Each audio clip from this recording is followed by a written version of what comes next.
Claro, a eso iba.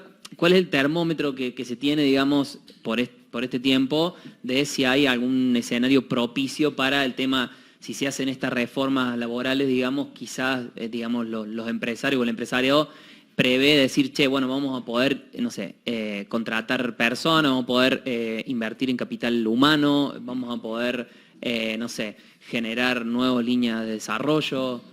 Mira, yo te diría que por ahí las demandas que tienen por ahí más a flor de piel el empresario con la cual charlamos como consultores, tienen que ver primero con una simplificación del esquema tributario. Nosotros tenemos una arquitectura tributaria compleja, en algunos casos hay doble imposición, se superpone esto, sumado a la cuantía de esa carga tributaria, lo cual hace muy difícil que te quede un remanente o un incentivo para estimular la producción. Eso por un lado. Y por el otro lado, más allá de la presión impositiva, es la cuestión de esta reforma laboral que permita o dé más flexibilidad para que vos puedas contratar gente, la puedas sumar, la puedas formar, programas que sean de estímulo para la producción y no que castiguen.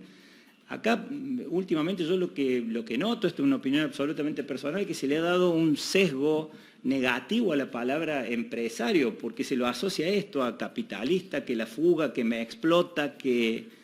Y yo les puedo asegurar que todos mis clientes, por lo menos, son pymes, son buena gente, o sea, no quiero decir que no haya empresarios cagadores. Ojo, esto ocurre como en todos los rubros, como hay malos médicos, como hay malos docentes, como hay malos políticos, pero no es que todo el empresario per se es malo. Entonces me parece que hay que cambiar un poco esta lógica y levantarle el pie de encima para que pueda producir. Y también vale para el campo, por ejemplo.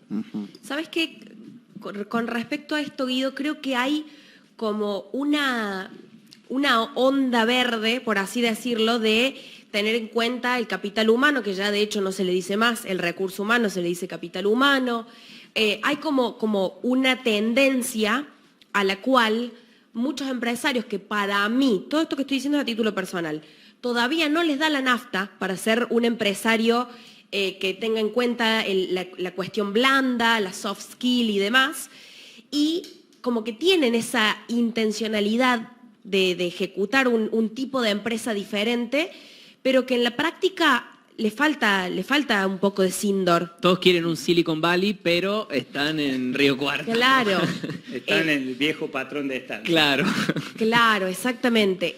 ¿Cómo lo ves eso en la práctica? Bueno, es como que son dos canales paralelos que obviamente tienen mucho que ver en un punto. Vamos a suponer de que se dan las condiciones estas de parte del Estado, del fisco, que te da los incentivos correctos para contratar.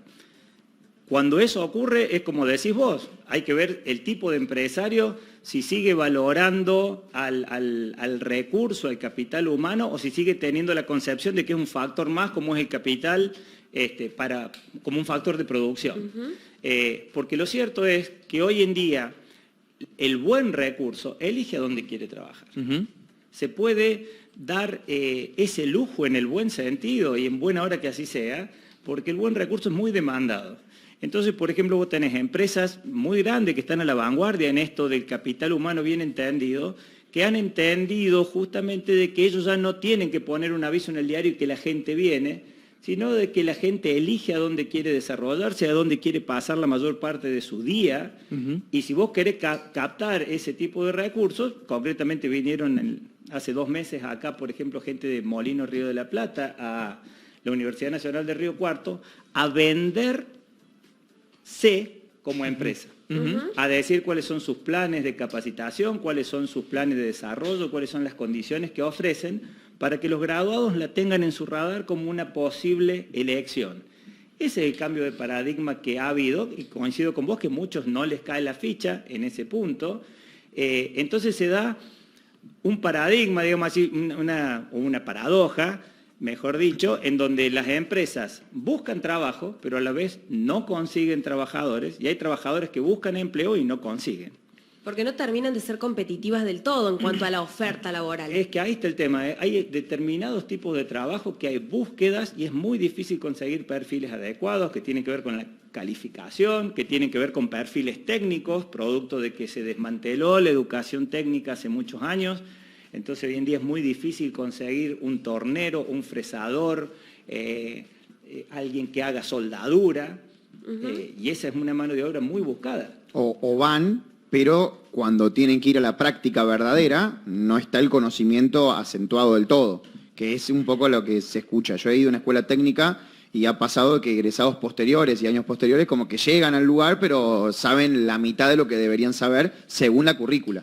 Según la currícula, bueno, pero ese es otro tema que nos pasa, hoy charlábamos un poco previamente, de que la educación formal para determinados trabajos es como que va llegando tarde porque no alcanza a cubrir esa brecha tecnológica, entonces a vos te enseñan algo sobre determinadas bases y cuando vos te graduaste o te recibiste, cuando vas decís, che, ya la máquina no era esa, ya la máquina cambió, ya cambió la tecnología de producción. Entonces, cada vez, eso es otro tema, es decir, que la educación formal pueda dar respuesta, y yo creo que también está en discusión en este modelo, porque están íntimamente relacionados educación y trabajo, qué sistema educativo queremos para los trabajadores del futuro.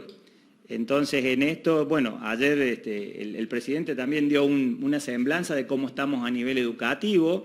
De vuelta no tengo mucho argumento para saber si esos datos son reales o no. Uno entiende de que sí. Se tira una atrás de la otra y no le uno entiende de que sí. Son las evaluaciones PISA que dijo que estábamos... Claro, pero en cualquier caso yo defiendo la postura de que nos midamos. En las empresas hay un dicho que es fundamental: lo que no se gestiona, lo que no se mide no se puede gestionar.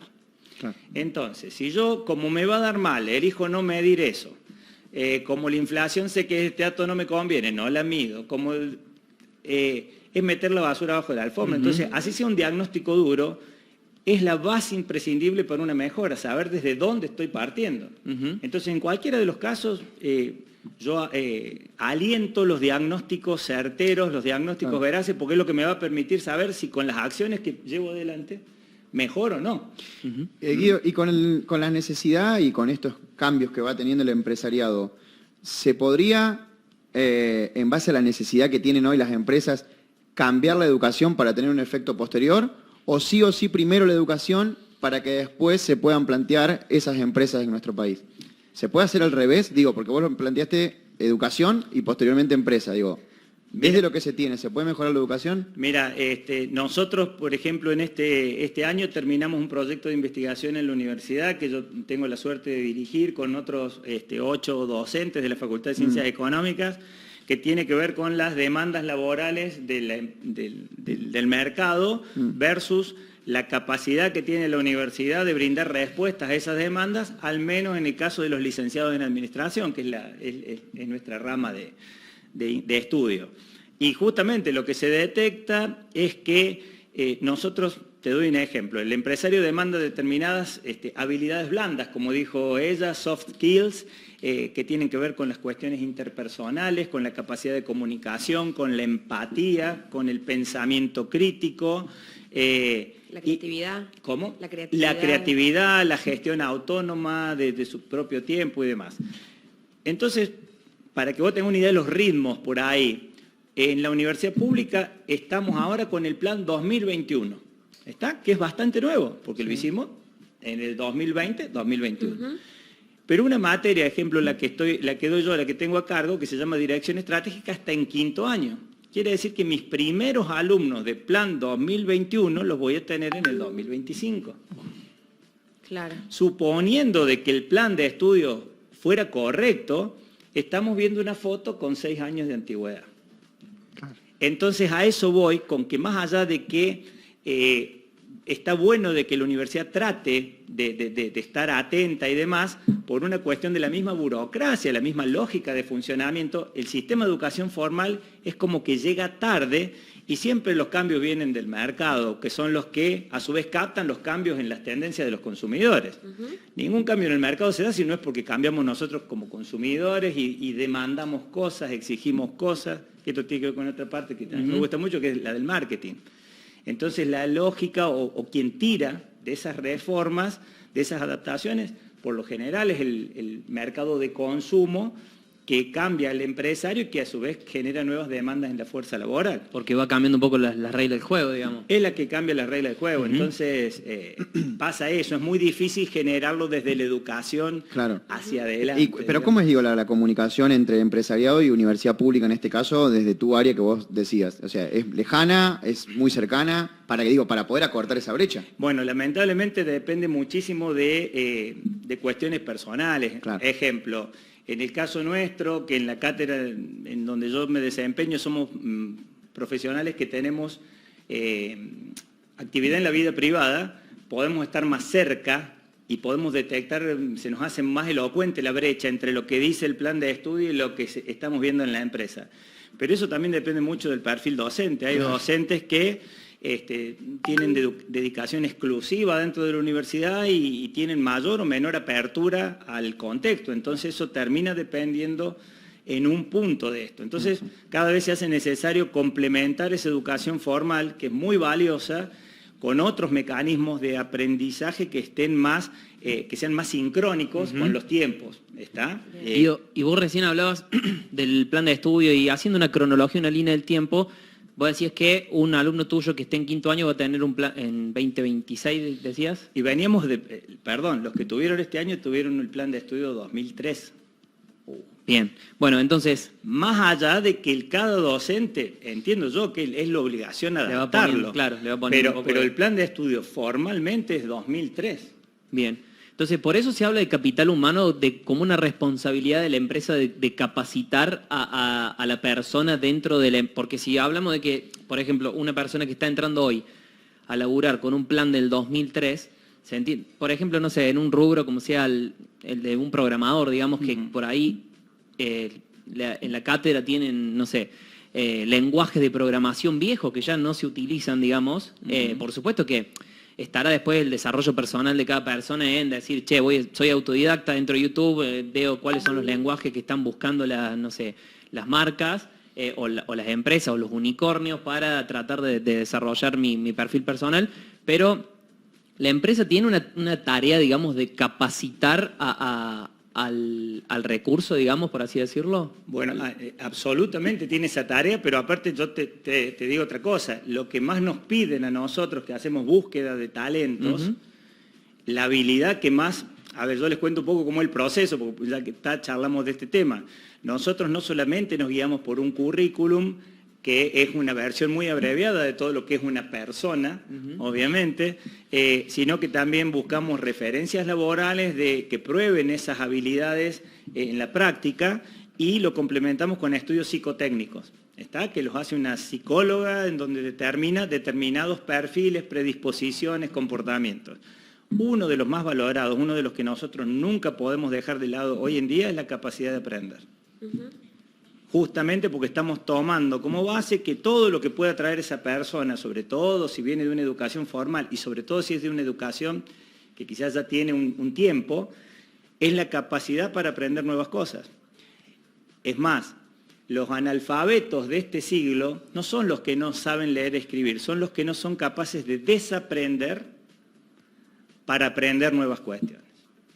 Entonces, vaciar la papelera de reciclaje para... Conozco un par de analfabetos entonces. Sí, tremendo. Que hacen siempre la misma... Claro, el mismo camino. Las neuronas tienen el mismo puente. Esto lo dice un autor que se llama Alvin Toffler, que es muy cierto, digamos así, y tiene que ver con otra cuestión que son los modelos mentales, con la forma de ver el mundo. Entonces, hoy en día es mucho más importante alguien que tenga esa capacidad de cambiar la óptica, que sea flexible, que sea maleable, antes que alguien que académicamente sea brillante, pero no sea capaz de discutir sus propios modelos mentales.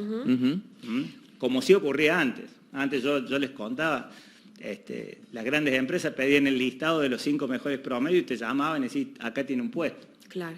Era por ahí nada únicamente. Hoy hay más esperanza para lo que nos sentábamos al último en el colegio, ¿no? Cada vez está demostrado en una teoría de las inteligencias múltiples de que justamente el tema de esta inteligencia que premia el promedio o la academia es una de las tantas, y cada vez tiene más peso o sirve más para explicar el éxito en el mundo laboral, lo que se llama la inteligencia emocional, que tiene que ver con esto, con la capacidad de leer entre líneas, con la capacidad de adaptarse, con la capacidad de caer bien, con la capacidad de mostrarse confiable, con la capacidad de poder hacer que otra gente te siga y que otra gente te obedezca, y eso no lo da solamente la jerarquía técnica, sino lo da cuestiones interpersonales. Claro, porque en la cátedra no tienen liderazgo 1. Nosotros, dicho ese paso, está bueno eso, nosotros enseñamos liderazgo. Bien. ¿Qué es el liderazgo y demás? Pero cómo vos lo podés llevar adelante es una disciplina, eso lo tenés que practicar. Hay gente que le sale espontáneamente, naturalmente, porque tiene que ver con su propia personalidad, y hay otra que le demanda un esfuerzo, como cualquier disciplina. Esa es la buena noticia, digamos. Todos los autores coinciden en que el líder se nace o se hace, pero aclaro, cuesta mucho más hacerte cuando no te sale de manera natural. Hay gente que naturalmente es muy buena comunicando, que naturalmente es buena empatizando, generando vínculos, y hay otra que es más dura. Bueno, eso también queda de manifiesto en estos test psicotécnicos. En lo que haces en la empresa, en la consultora, que tiene que ver con análisis, con esto que decías vos, realizar mediciones de ciertos valores y demás, ¿cuáles son las principales falencias que encontrás, tanto desde el lado del empleador como desde el lado del trabajador?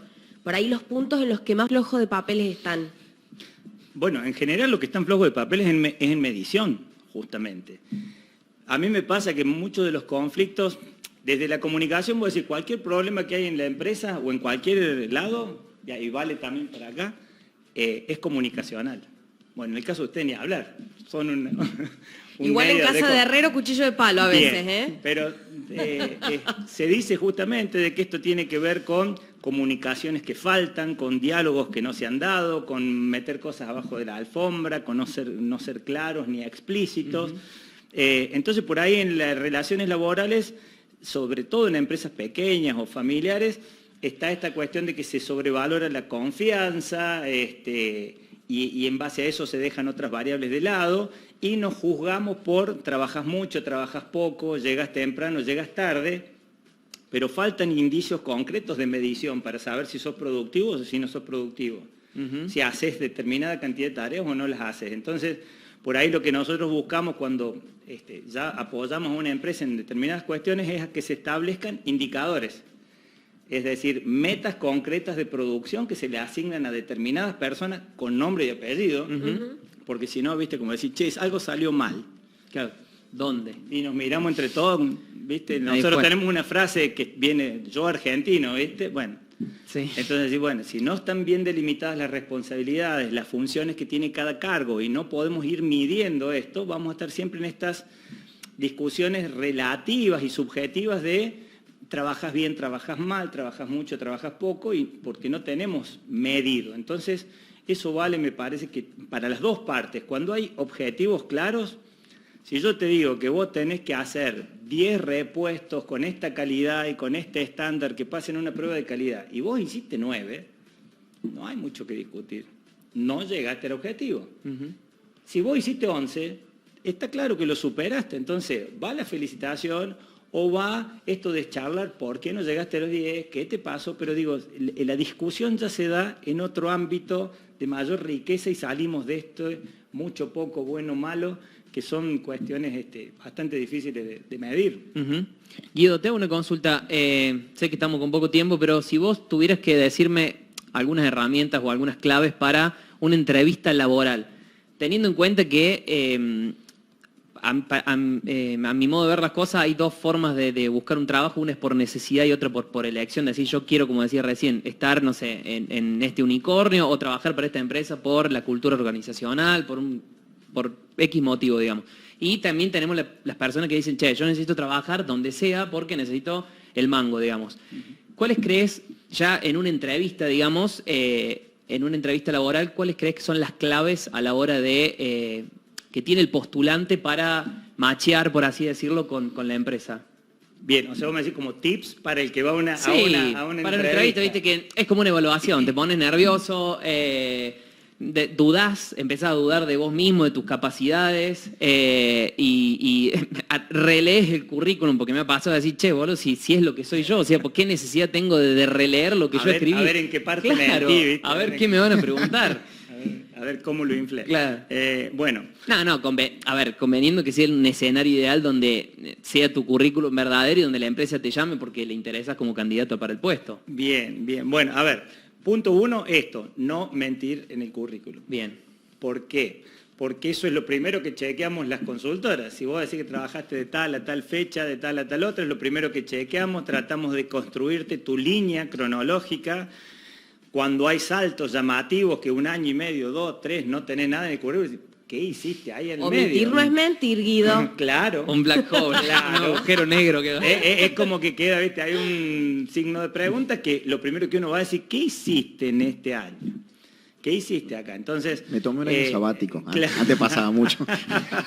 Claro. Para ¿viste? pensar qué quería hacer de mi Fotos vida. de la playa había. Claro. Entonces, primero no mentir. Si ha habido una desvinculación, siempre nosotros recomendamos que el currículum se arme en orden cronológico, poniendo en primer lugar el trabajo más reciente hacia atrás, poniendo fechas de ingreso y de salida, si es posible los motivos de la salida o de la desvinculación, qué tipo de tareas se han hecho. Y a nosotros nos sirve mucho como para tener una idea de tu historia laboral, punto 1.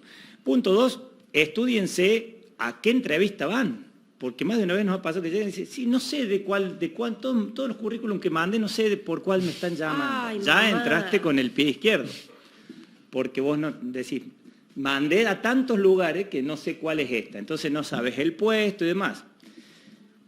Relacionado con esto tiene que ver con algo que vos dijiste, hay gente que necesita el trabajo, lo cual está bárbaro, pero no es una causa o una razón por la cual nosotros te vamos a tomar. Qué tanto necesita el trabajo una persona no tiene nada que ver con qué tanto le puede aportar valor a la empresa. Y a nosotros lo que nos paga es la empresa para encontrarle el mejor recurso para las necesidades que tiene. Entonces por ahí... Esto es un tipo de falacia que se llama que esto, la apelación a la misericordia, necesito el trabajo. No sirve. Ya la embarramos ahí. Claro. Ya si decimos necesito este laburo. No sirve. Aunque sea verdad, pero vos lo podés comentar en otro contexto, pero no que ese sea tu principal argumento de la entrevista. Porque estás hablando de tu necesidad y yo necesito machar con las necesidades de la empresa. Entonces... Si vos conoces el puesto del trabajo por el cual te estoy llamando, podés decirme sí, porque me encantaría trabajar en una empresa de este rubro. Claro. Porque, bueno...